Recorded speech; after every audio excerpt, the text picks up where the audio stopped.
Vamos a empezar por el tema de Cuba. Es un tema muy interesante, muy apasionante. La verdad es que aquí no pretendemos decirles quién está bien o quién está mal. Por supuesto, pues cada quien tiene su opinión. Aquí simple y sencillamente pues vamos a dar algunos elementos de análisis que por supuesto pues merecerían más de un programa para ver pues ahora sí que todas las aristas con las que se puede analizar la problemática cubana. Un tema que viene pues yo diría que desde muchísimo tiempo atrás, desde la colonia, donde Estados Unidos les ayuda a los cubanos a condición de que ellos después tomen posesión de la isla. Ya ven que está ocupada Guantánamo también, y por ahí también me llegaron algunos memes en donde hacen una serie de datos en donde aparentemente Cuba pues está súper bien hasta antes de la llegada de la Revolución Cubana, y después pues está súper mal, ¿no? Lo que no nos dicen esos datos de alguna historiadora pues es de que muchas de las medidas que estaban prohibidas en Estados Unidos, por ejemplo, el consumo de alcohol, pues se lo llevaron a La Habana y se hizo ahí pues prácticamente el emporio del narcotráfico, el emporio de la diversión de los marines y de muchos estadounidenses que tenían, por supuesto, pues a la población cubana urbana como casi sus viene y el campo cubano pues totalmente destrozado. Vamos a empezar con algunas notas que publicó la revista Proceso de esta semana, la que está circulando. Hemos titulado esta parte del programa como Manifestaciones en Cuba, las causas de las causas, que es precisamente pues aquellas visiones de Aristóteles y todos esos filósofos griegos que nos invitaban no solo a analizar las causas de una problemática, sino irnos más atrás a las causas de las causas, y por eso pues nos pirateamos un poco esta reflexión de los filósofos griegos y lo hemos titulado así. Bueno, les decía, la revista Proceso esta semana hay un reportaje firmado por Hugo Martínez Telles. Voy a compartir algunas partes de este reportaje de manera textual, en donde nos dicen: en un fenómeno no visto en más de 60 años, el pasado domingo 11 de julio, ciudadanos cubanos tomaron masivamente las calles de las principales ciudades de la isla para protagonizar protestas masivas. En estas manifestaciones que no han cesado, se exigen libertad, comida, medicamentos y el cese de la represión gubernamental. La represión gubernamental ha consistido en reprimir las marchas y en bloquear el acceso de los ciudadanos a Internet. Las protestas se originaron por una crisis económica agudizada por el COVID-19, lo que se ha traducido en escasez de alimentos, la venta de productos básicos en dólares o en euros y la falta de medicamentos en medio de la pandemia. Y las manifestaciones de ese hartazgo pudieron realizarse coordinadamente gracias a la comunicación de los ciudadanos vía las redes sociales. Continúa el reportaje y dice: domingo 11, luego de 3 días de apagones, las protestas empezaron en San Antonio de los Baños. Esta ciudad o este municipio o esta parte de Cuba que está en las afueras de La Habana. Aquí interrumpo un poco la lectura. Cuando ustedes llegan a la isla de Cuba, al aeropuerto internacional, necesariamente tienen que pasar por ahí, digamos, al centro de La Habana. Entonces dice el reportaje: empezaron en San Antonio de los Baños con 1 millar de personas protestando frente a la sede del Partido Comunista. Pocas horas después, las protestas se habían multiplicado en toda la isla, lo que provocó una airada respuesta del presidente de Cuba, Miguel Díaz-Canel, que pues dijo: convocamos a todos los revolucionarios y comunistas a enfrentar en las calles estas manifestaciones. No vamos a permitir que nadie manipule e imponga un plan anexionista. Y más adelante dice: la orden de combate está dada, a la calle los revolucionarios. Continúa el reportaje y dice: el resultado, y cita a su vez al portal cubano revisionista elestornudo.com, que ya acuñó el término 11J para referirse a estos hechos históricos, ha sido el enfrentamiento entre los manifestantes y las fuerzas del orden, cuyo saldo de heridos y muertos aún se desconoce debido al apagón de Internet realizado por el régimen cubano y la inexistencia de organizaciones independientes que verifiquen las cifras en el territorio. Y es en alusión de que hasta el momento, estamos hablando del miércoles 14 de julio, el gobierno ha reconocido la muerte de uno de los manifestantes, pero las imágenes de violencia policial, ciudadanos vestidos de civil y armados reprimiendo las protestas, tropas especiales, boinas negras y antimotines, han provocado la preocupación de organizaciones defensores de derechos humanos, de gobiernos, políticos, artistas, empresarios y ciudadanos. Bueno, hasta ahí la cita de la revista Proceso. En algunos medios inclusive se mostraron manifestaciones de Cuba que no eran de Cuba. Por ejemplo, pues sabemos algunas estaciones de radio aquí en México que mostraron imágenes que no correspondían a La Habana, ni mucho menos. La agencia AP reportó por su parte que las principales arterias de La Habana amanecieron fuertemente custodiadas por la policía y nos hablaban de que en algunas se instalaron desde la noche del domingo brigadas especiales. Las agencias de prensa internacionales reportaron que Internet móvil fue suspendido, el servicio de datos era intermitente y salvo Twitter, dejaron de funcionar las redes sociales. ¿Podríamos decir de todo esto? Pues sí, efectivamente las cosas no están nada bien, pero preguntaríamos a los medios que fueron muy difusos, o más bien dicho, muy generosos en difundir toda esta información, ¿por qué los medios no hacen un análisis, como le decíamos, de los filósofos griegos, de las causas de las causas? ¿Por qué no han hecho hincapié en que desde 1992 prácticamente la totalidad de los países, salvo Estados Unidos e Israel, por ejemplo, en la última ocasión, han condenado y pedido que termine el bloqueo económico financiero que viene o que se está imponiendo a Cuba desde el año 1962? Algunos lo han calificado como genocida y que tiene precisamente Estados Unidos sobre Cuba. Y también, pues habría que añadir, esta situación de bloqueo, esta situación de agresiones, pues también han hecho que Cuba esté literalmente en una economía de guerra. ¿Será que a Estados Unidos le interesa la democracia o le interesa que haya gobiernos afines a sus intereses? Sobran los ejemplos para contestar sin duda a esta pregunta. Y sí, en Cuba efectivamente hay desabasto de artículos básicos, hay carestía, hay cortes intermitentes de energía eléctrica, entre otras y muchas cosas más. También hay que decir que, como dice la nota de proceso, de manera completamente inusual en los actos de protesta se registraron más bien en esos días saqueos de tiendas y ataques contra patrullas de la policía, así como detenciones violentas de quienes causaran desmanes. Es decir, literalmente enfrentamientos que se dieron en las calles. Parece ser, afortunadamente, con niveles con menos belicosidad que las que se estuvieron dando recientemente en Colombia. Tampoco se mencionó que Miguel Díaz-Canel, es decir, el presidente de Cuba, se apersonó en la protesta realizada en la localidad de San Antonio de los Baños para escuchar las demandas de la población y explicar los motivos de las estrecheces que aquejan al país. Hasta donde vi, de los diversos medios que consultamos, tanto en Internet como en periódicos que circulan aquí en México, solo La Jornada estuvo, digamos, dando cobertura a este acercamiento del presidente cubano con la población,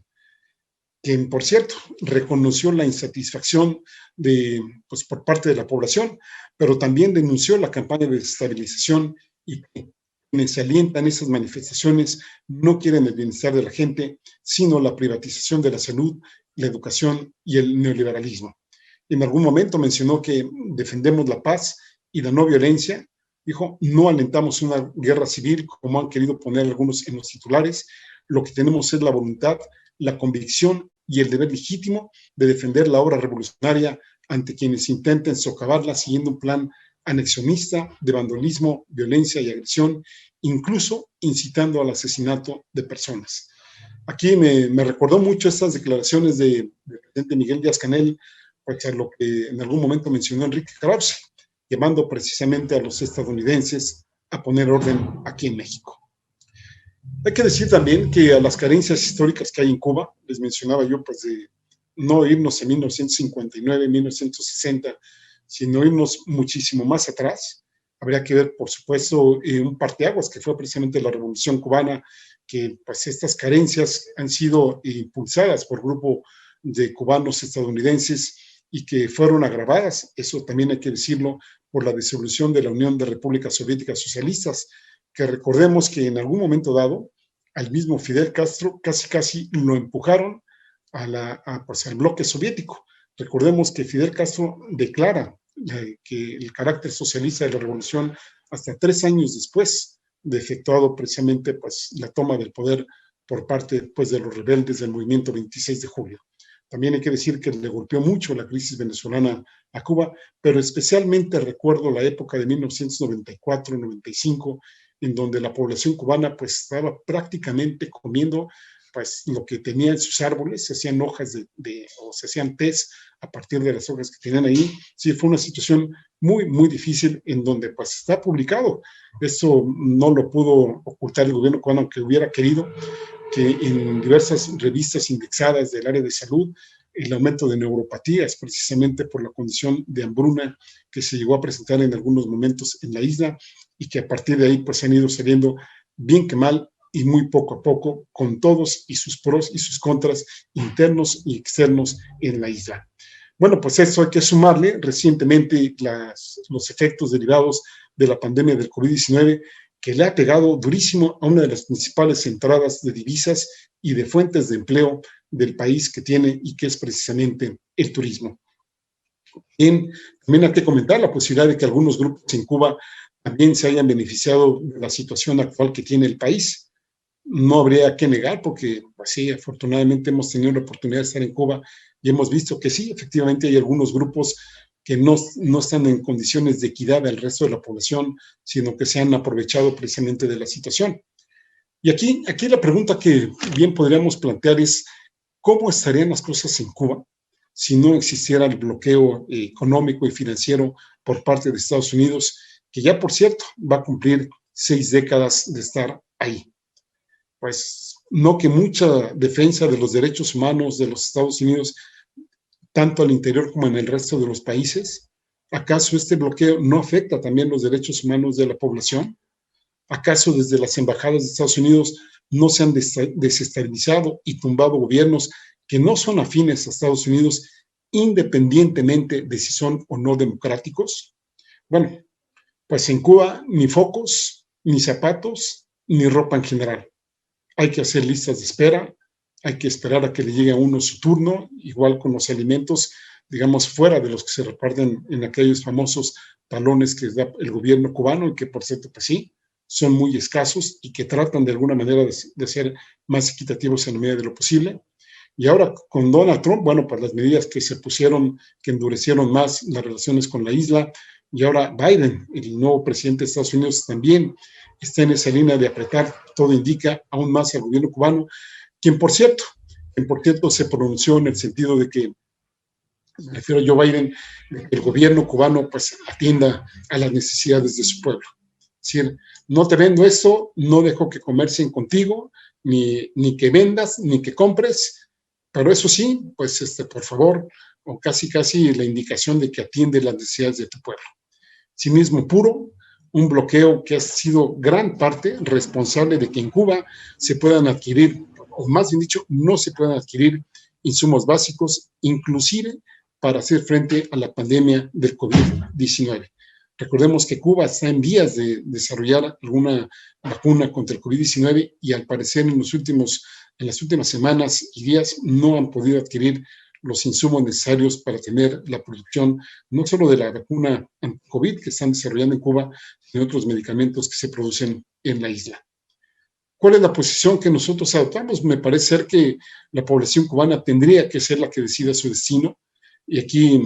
lo único que en algún momento habría que tener en cuenta es que bajo las condiciones actuales de bloqueo y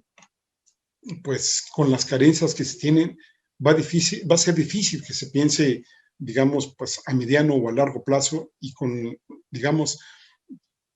pues con estas carencias que efectivamente frustran, desmotivan a gran parte de la población, sobre todo la más joven, que recordemos no tiene, digamos, los antecedentes históricos de cómo se vivía antes de la revolución. Pues a lo mejor, pues sí habría que ver cómo se dan las condiciones, y me parece ser que en ese sentido es que el gobierno cubano es que endurece precisamente los aspectos que tienen que ver con la democracia. Tampoco habría que, pues, tener ahí la injerencia de potencias extranjeras, llámense como se llámense la Unión de Repúblicas Soviéticas Socialistas, que ya no existe, o lo que ahora queda pues de algunas naciones que estuvieron en el orbe soviético, o de la misma Rusia. ¿Cómo no recordar la crisis de los misiles de octubre de 1962, en donde recordemos que efectivamente Rusia apoyó a Cuba, pero más que nada pues como una moneda de cambio para que Rusia precisamente dejara de contar con sus misiles desde Turquía a las bases, bueno, más bien dicho, a las zonas soviéticas. También queda claro que a mayor intervención de Estados Unidos, como les decía hace un momento, habrá mayor cerrazón del gobierno cubano y a su vez mayor posibilidad de conflictos internos e internacionales. Por supuesto, tanto desde el punto de vista interno como externo, una de las primeras medidas a adoptar tendría que ser, como les planteaba hace rato, el bloqueo económico y financiero a la isla, dejarla que se estabilice un poquito más y ahora sí, en condiciones un poquito más de estabilidad, pues ahí sí el gobierno cubano decidiera por su destino. Habría que dejarlos, apoyarlos y en la medida de lo posible no entrometernos más para que Cuba efectivamente decida si quiere o no seguir con el régimen de la Revolución Cubana. La posición de México nos parece muy bien, ha sido expresada por el presidente López Obrador, es que si el gobierno de Cuba lo considera necesario y su pueblo así lo demanda, el gobierno de México podría ayudar con medicamentos, con vacunas, con comida, porque la salud y la alimentación, como bien dirían en Estados Unidos, son derechos fundamentales. El gobierno mexicano mencionó que si lo solicita a su vez el gobierno de Cuba, se establecería un puente para ayudarle. Y aquí habría que decir que en términos de política internacional, el canciller de México, Marcelo Ebrard, ha sostenido la petición precisamente de que termine el bloqueo. A su vez, el presidente de Cuba, Díaz-Canel, mencionó a qué le temen, al ejemplo de Cuba, a lo que pueda hacer en otra situación de más posibilidades económicas. ¿Por qué no pueden ser capaces de convivir civilizadamente en una relación con un país, aunque tengamos diferencias ideológicas que no constituyen ninguna amenaza para Estados Unidos? Yo aquí discreparé un poco del presidente cubano. Me parece que ahí sí pueden haber amenazas en el sentido de que, recordemos, Cuba ha sido un ejemplo, pues ahora sí que para muchos movimientos internacionales. Recordemos que las primeras banderas de los movimientos revolucionarios en la década de los 70 fueron precisamente el movimiento revolucionario cubano, precisamente pues, el Che Guevara, Fidel Castro, Camilo Torres, etcétera. Y también habría que recordar que en el caso de México sí se apoyó a Cuba en su momento, pero también por ahí ya después nos hemos sabido con base en algunos documentos que nos han, pues ahora sí que afortunadamente